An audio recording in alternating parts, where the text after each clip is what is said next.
大家好，最近传言习包子私生子蒋仁正被人刀了，说习近平是白发人送黑发人，然后大家就说习近平去陕西的神情不对神色悲伤，有戚戚焉的感觉垂头丧气的，就打不起精神来。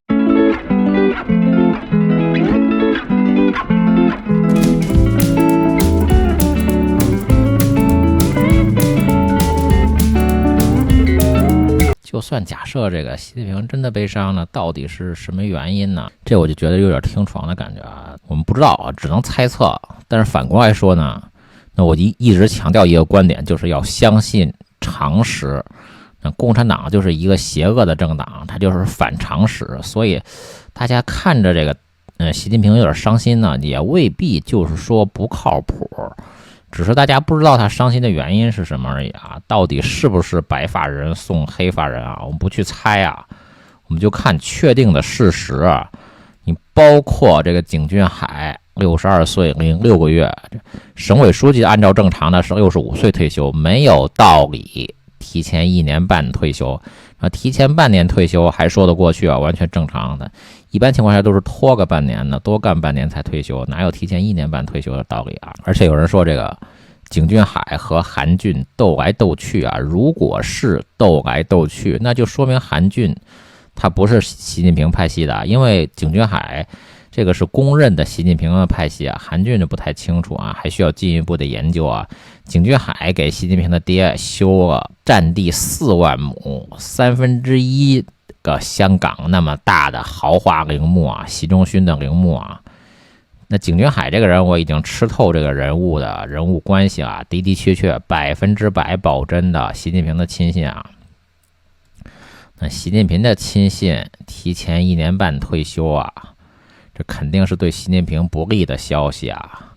我来给大家分析一下这3个人的人物关系那我感觉我这个分析还是相对专业一些的，大家只要把这3个人的人物关系吃透，那吉林省委书记景俊海、陕西咸阳市的市长冷劲松和传说中的私生子蒋仁正，这3个人每个人到底和谁发生了联系，这3个人的共同特点是什么，也就是说谁和他们3个人都认识呢，加在一起大家就豁然开朗就恍然大悟一切事情就水落石出不要猜有什么就是什么。虽然共产党是黑箱政治，但是我们只要认真的挖掘总会发现蛛丝马迹的。我们一个一个看景俊海，那首先就是栗战书。就1998年到2003年，栗战书在陕西工作了5年期间分别担任了3个不同的职位。1998年7月，栗战书担任中共陕西省委常委、陕西省农村工作领导小组的副组长、办公室主任。那2000年的11月呢，担任中共陕西省委组织部部长。那这个职位肯定就方便提拔官员了2002年1月担任中共西安市委书记。2003年的12月，栗战书去了黑龙江。2003年的1月，43岁的景俊海任西安高新区管委会主任、党工委书记兼市科协副主席。栗战书一共干了2年的西安市委书记。那景俊海的这次晋升呢，刚好发生在栗战书的任期的中间这个点。大家看是1月份提拔的，栗战书是年底是12月去了黑龙江，就毫无疑问是栗战书提拔的景俊海。那2005年11月，45岁的景俊海担任西安市委常委、西安高新区管委会主任、党工委书记。那当时的陕西省委书记是李建国，李建国他是李瑞环的秘书这团派的就是传统的说法，这不可能提拔景俊海那当时的陕西省长是陈德明，陈德明可能是那个江泽民派系的。当时的陕西3把手是副书记兼纪委书记董雷。董雷是河南官员呢，可能和赵紫阳有关系，没有深入分析当时陕西的4把手是陕西省委副书记、省委党校校长杨永茂这个人可能和栗战书有关系啊，就是这个杨永茂的嫌疑最大啊。当时的西安市委书记是袁纯清，袁纯清是正经的团派吧，也就是胡锦涛和李克强任职期间在共青团的下属，也不可能提拔景俊海。那排除法就是杨永茂，胡锦涛和李克强在共青团期间提拔的官员才能叫做团派啊。胡锦涛和李克强离开共青团之后，这共青团又不是胡锦涛家开的，之后的共青团官员和胡锦涛就关系不大了。当然了，西安市委书记啊没有权利提拔西安市委常委的，西安市委常委是省管干部，是陕西省委的官员提拔的。这个杨永茂啊，我也就是猜测，就是用排除法。那猜测杨永茂是习近平派系的，因为杨永茂是黑龙江的官员呢。虽然栗战书是后来才去的黑龙江了，但是既然栗战书去了黑龙江，那肯定是提拔栗战书的人在黑龙江有势力、有布局，才会安排栗战书去的黑龙江。所以我就看不起这是红二代啊。那薄熙来当年在大连，当时的大连市委书记胡一民和曹伯纯，大连的副市长令狐安都是薄一波给薄熙来找的托。那同样的道理呢，栗战书他去黑龙江，那也是别人都给安排好的，不然栗战书不能和来自黑龙江的官员杨永茂啊先后提拔同一个景俊海。我们简单看一下杨永茂啊，因为栗战书是习近平的铁杆亲信呢，栗战书和杨永茂看清这两个人的派系背景啊，习近平的老底就揭出来了。1997年12月，50岁的杨永茂担任黑龙江省委秘书长兼省直机关工委书记，当时的黑龙江省委书记是徐有芳。这我提一句啊，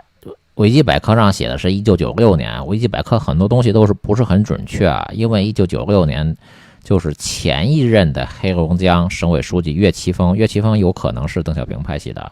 这个徐有芳是陈云习近平派系的。那基于错误的信息，只能做出错误的判断。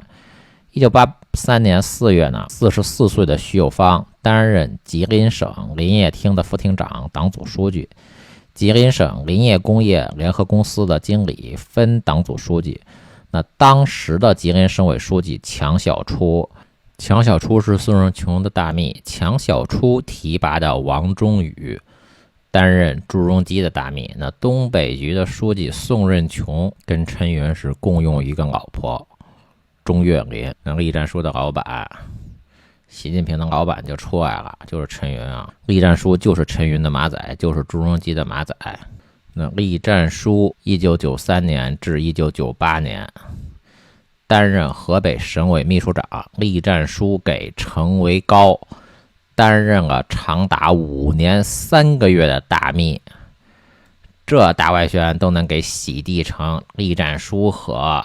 程维高有矛盾，那还能再扯淡点吗？有矛盾，那程维高能5年不换大秘吗？程维高不是号称作风强硬吗？不就是为了掩盖程维高的贪腐行为，掩盖栗战书的贪腐行为？这都是朱镕基干的，都是吴官正干的，都是甘以胜干的，那都是他们这个贪腐集团干的。等到2014年7月的时候，景俊海升任北京市委副书记，这又是一场政治斗争。2017年12月，景俊海从北京市委副书记的岗位离开呢，去吉林担任省长。但是直到2020年的11月呢，张延坤才升任北京市委的副书记。中间北京市委副书记空缺了长达3年。那当时的北京市委书记就是蔡奇，北京市长就是陈吉宁，陈吉宁就是清华帮的，就是朱镕基的马仔。那是蔡奇太霸道吗？蔡奇他就是习近平的一个小马仔。北京的市委书记是不能决定北京市委副书记的人选，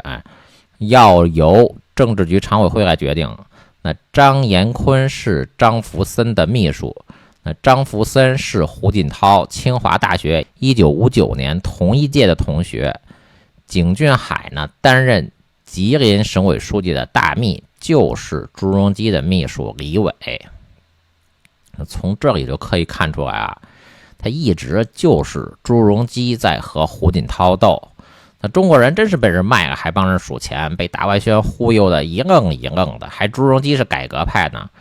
朱镕基是支持习近平终身连任的死硬保守派。2018年11月呢，52岁的孙文凯担任北京市委副秘书长，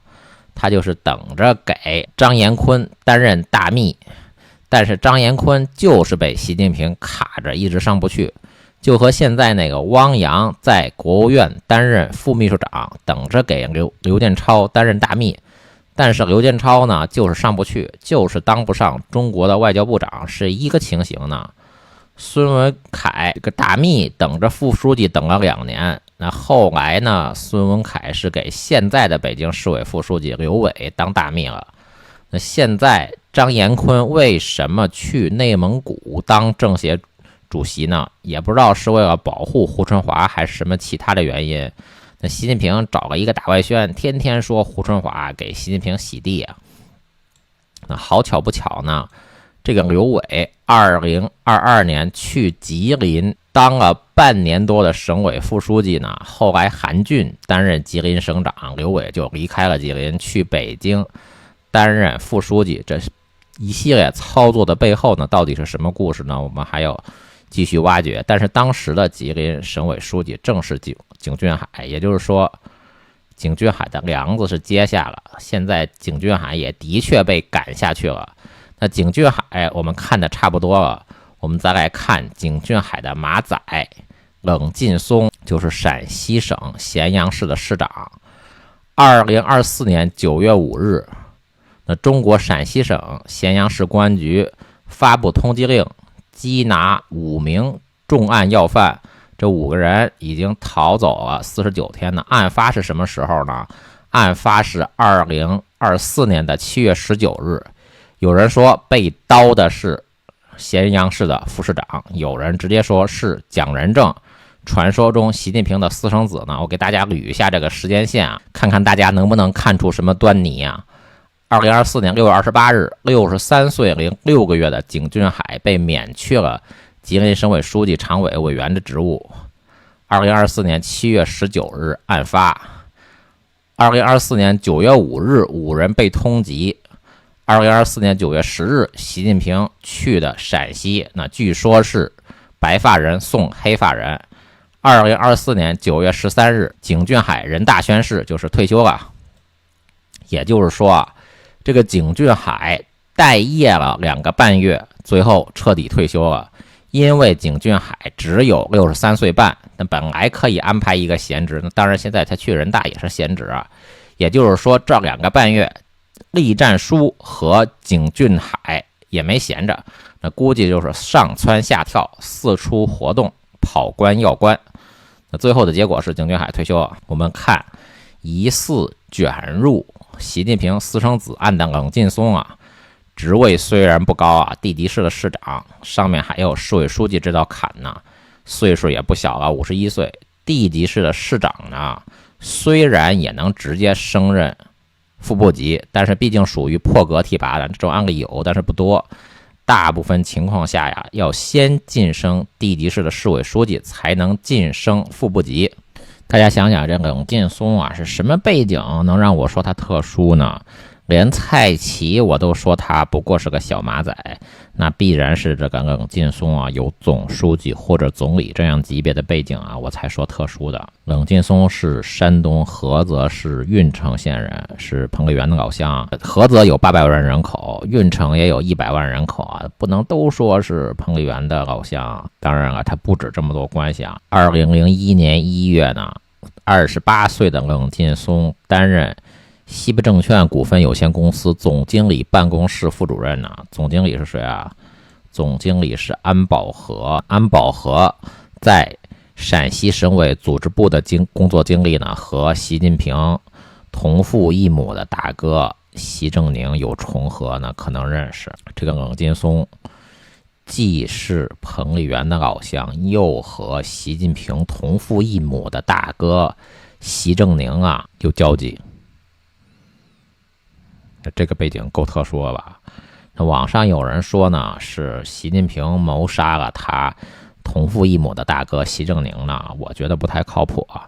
这就是典型的被共产党洗脑啊，认为习仲勋是所谓的改革派，习近平是不孝子孙啊，其实都是扯淡。习仲勋他就不是好人啊，习仲勋什么改革派？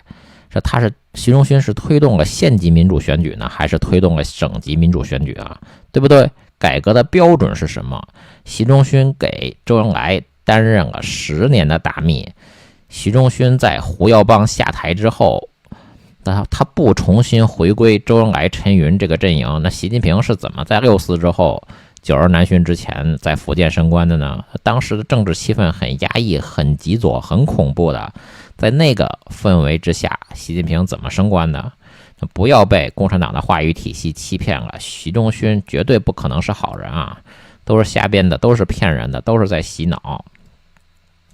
2006年9月呢，冷劲松担任陕西杨凌农业高新技术产业示范区的党工委书记、管委会主任呢，主任就是景俊海。巧了不是？